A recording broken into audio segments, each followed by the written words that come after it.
on a short notice. Didn't really prepare anything, but we're going to just wing it. Amen. This is pretty good. Getting your project into the radio station, okay? And then not only just get it in, but get some airplay. Okay? Just because you get it there, you might not get an airplay. There's a lot of projects that's in the trash, a lot of sit on it, okay, just still sitting there. Okay? One thing I know since I've been doing this is that when I open a CD, for me the packaging don't bother, as being an owner, it don't bother. I would listen at the CD, how it sounds. Okay? Does it sound good? Is the quality there? Can I call my listeners? Because my listeners, are they going to be turned off by what they hear? Get to know what your radio station is playing. If you do rap, and the station that you're doing does not play rap, don't even take your project there. They're not going to play it. I have a station up in the area where I'm at. They do not play rap, and they tell you, we don't play rap, we don't play this, we don't play that, we just play what we play. So there's no sense in you taking your project there, because it's not going to be played. Get to know the DJ. If they do play your music, get to know who the DJ is, okay? It's very so often you might meet the owner. You might meet him, you might not meet him, okay? But if you do meet him, be nice, talk to him, tell him who you are, see when he listens to your project, okay?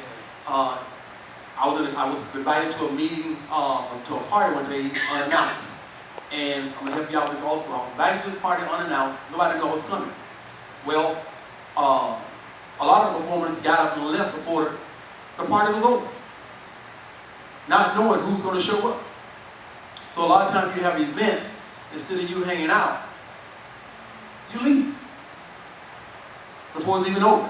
Well, anyway, the DJ was there, my DJ was there, and at the station.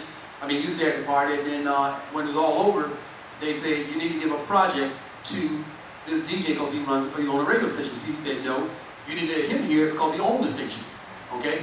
So the mother was talking to me concerning her son's project. So I'm listening, I said, listen at her talk on and on and on and on. She wanted to catch my attention. It's like, if I don't get this attention now, he's going to walk away and he's not going to hear the project. I say, lady, I'll listen to your project. She didn't believe I was going to listen to it because just like a lot of people, they're listening and don't.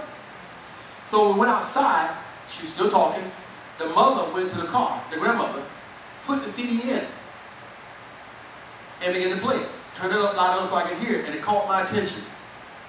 I had a concert that was lined up already to be played within about 2 or 3 weeks, and I listened to the project and said, wow, so the grandmother kept going from one song to the next song and the next song. I said, wow, I like this project. Really nice. So I told her, I said, well, I tell you what I do. I take it home and I play it, and I said, I'll call you back tomorrow. I say, if I really like it, then we'll go from there. I took it home, I let my nieces and my cousin listen to it, they liked it. I said, well, we like that. Because he was a young kid. He was 12 years old. And they liked it also. And I said, wow, so I'm going somewhere with this. So the next day I called, I said, well, I tell you, I like the project, I play him on air, and I said, I got a concert, I plug him in. Okay? Then I called a friend of mine in Carolina. See, one thing I know about this business is that we connect with one another who's connected. It's all about knowing somebody. Okay? You got to know somebody with that know somebody can help you get where you need to go. Well, my friend, he operates on 10 different radio stations. I said, look, I want you to listen to this. And they listened to it and said, wow, man. He said, who is this? I said, told him who the kid was. He got like his project. Well, he said, well, I tell you what I'm going to do. I'm going to broadcast it on all 10 of my stations. It's like unaware, So I called her back and said, look, what I did was, we're going to plug your son in. Then my friend is going to also put you on 10 of his radio stations. Okay? The kid began to grow from there. You just never know who you're going to run into to get you where you need to go. So your attitude